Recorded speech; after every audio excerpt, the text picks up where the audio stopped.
Hi, this is Jim Feldman, and this is the sixth in a PitchingMagic six-part series on how to effectively teach a beginning pitcher when you know nothing about technique. This video presents what you need to add to what has already been covered in order to throw a legal pitch. The mechanics of throwing a pitch are basically adding step 1 to step 5. Start by facing the target with the hands folded in front of the waist. With no ball, start the motion as in the first video, the second part of the three-part push. Don't stop at the K position and finish as in videos 4 and 5. This is what I call the third part of the three-part push. It is a pitch with no ball. Do not let the student try it with a ball until this is very smooth and locked in. There are a few checkpoints as the student goes around the circle. Make sure that at the first quarter of the circle the arms are fully extended together, the body is still completely facing the target, and the push leg has completely finished the pushing motion. At toe touch, the body needs to be facing completely sideways with the hip in front, the backwards leaning posture. The throwing arm should have some small amount of hand lag.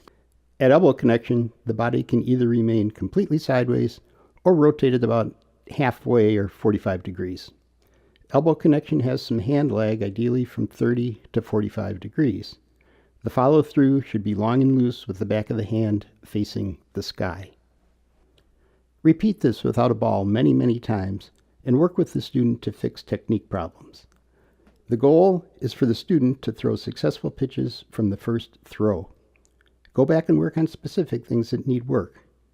This is something she can practice at home, so it is actually good to arrive at this point in the instructions at the end of a session and then have her practice on her own before throwing a ball at the next session. She can make her no-ball throws to be fairly high speed, but not so fast as to lose the technique. After she looks like a real pitcher without a ball, let her throw a ball with her eyes closed.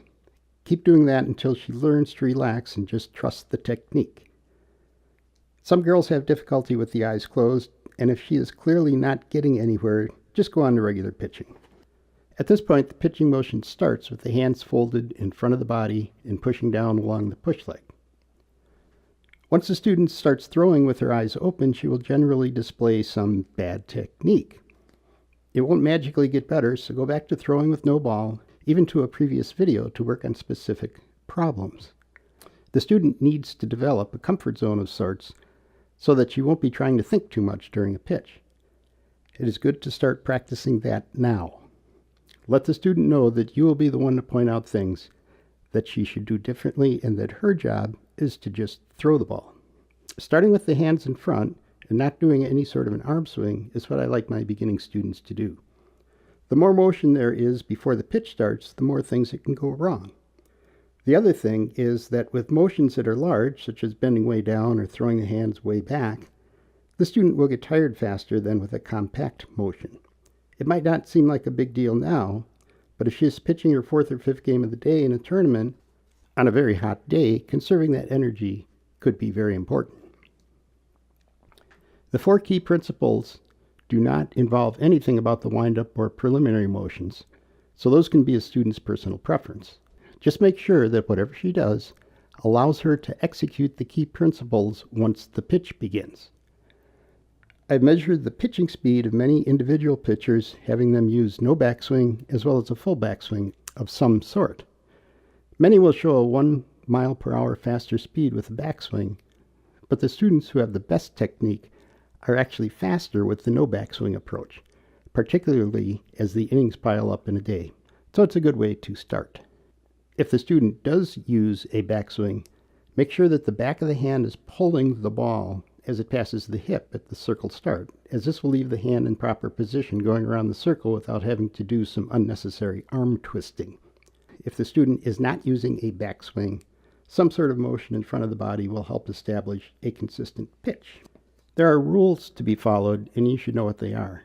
In Minnesota, there are 4 main organizations that govern youth softball: ASA, NAFA, USSSA, and the High School League. Each has its own rule book, and the rules for pitching are different in each one. Here's a general set of guidelines that will get you in compliance with all of the various rules. The pitching motion is divided into 2 pieces, the preliminaries and the pitch. The dividing line between the two is when the hands separate, or in USSSA, once the motion begins. To be legal during the preliminaries, the pitcher must get on the pitching plate with her hands separated.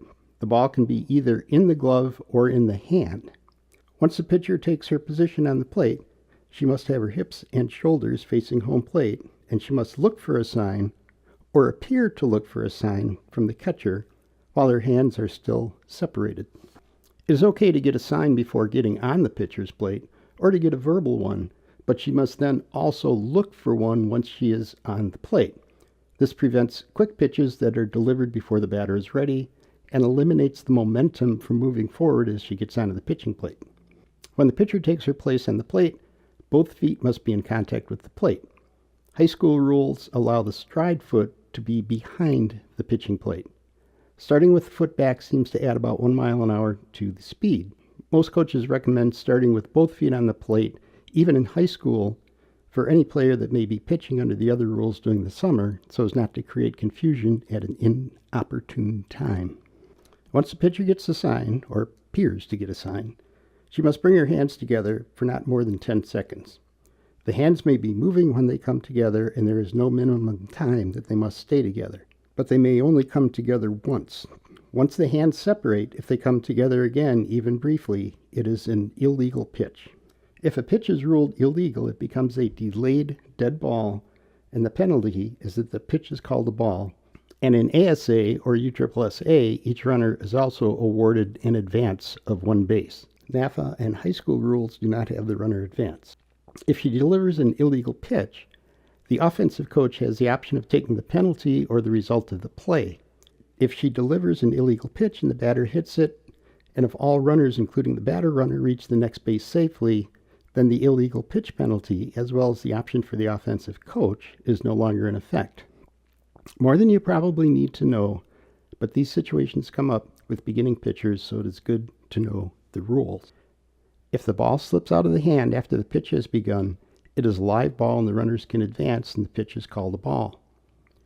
You can swing the arm back as far as you want, but once it starts its forward rotation, it must continue, so no starts and stops. The pitcher can do no more than 1 revolution, plus whatever backswing there is. The arm on the follow-through must not go beyond straight up, as that would start a second rotation. The push foot must remain in contact with the ground, though it is allowed to come away from the pitcher's plate, as happens in a normal or long stride. If the push leg foot comes off of the ground, that is called a leap. It is sometimes caused by the student leaning forward, which will pull the back foot up. Not only is that bad technique that reduces the effectiveness of the pitch, it is illegal. Another illegal pitch is a replant, where the pitcher pushes off a second time from a point in front of the pitcher's plate after her foot is dragged forward to that point. A crow hop is a combination of those two. The foot leaves the ground and the pitcher pushes off from where it lands, and that is illegal as well. Another common illegal pitch is the sidearm throw, or what we've called the flipper throw. The wrist can be no further from the body than the elbow. So the flipper throw is not only inefficient technique, it is illegal. Another illegal pitch is when the stride foot does not land in front of the 24-inch width of the pitcher's plate. In lower-level youth games, umpires will often not call illegal pitches unless the pitcher is gaining some sort of advantage. But it's a very good practice to call all illegal pitches while she's practicing and to not let her get away with anything. Those are all the significant pitching rules to the best of my understanding as of the time this video was made, but rule books do change, so it is good to know the rules that the game will be played under. Another rule that pitchers and coaches should know is the look-back rule. Once the pitcher has possession of the ball within the pitching circle and is not making a play on a runner, the runner must either move in the direction of the next base or return to the previous base. She is not allowed to just stand there or to reverse her direction. If the runner is moving when the pitcher gets the ball in the circle, the runner is allowed to stop and look back at the pitcher before immediately deciding whether to go forward or back. If the batter has walked, the look-back rule does not start for any runner until the batter reaches first base. If the pitcher is making a play on the runner, she is free to change directions or wait. What constitutes making a play is the judgment of the umpire. If a pitcher has her arm raised, ready to make a throw, that is usually considered making a play, even if she is not doing fake throws.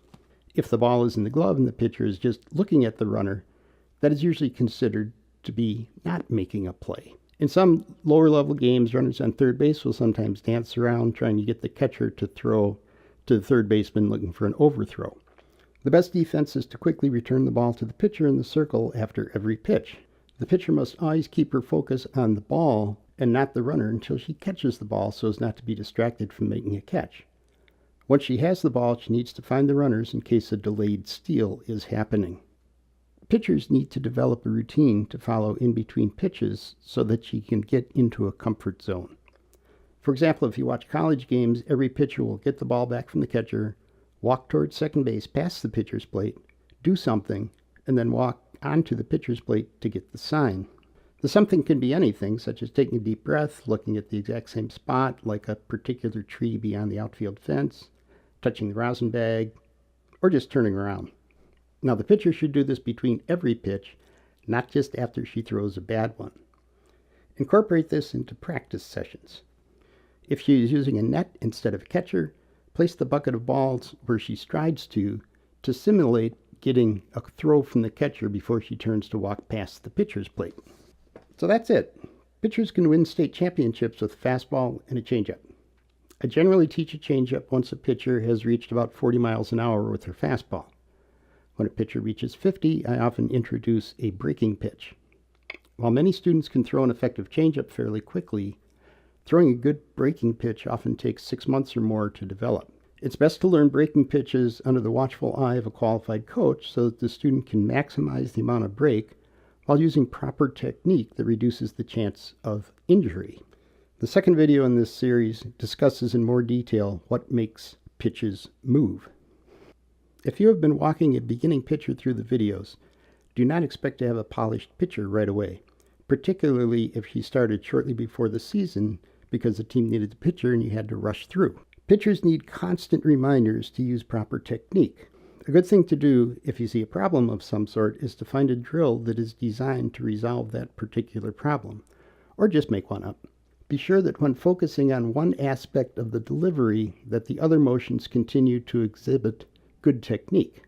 There's a drill book section on the PitchingMagic website that has suggestions for specific issues while keeping the big picture in mind. Good luck with your students, and I hope you wind up having as much fun teaching your pitchers as I have had teaching mine.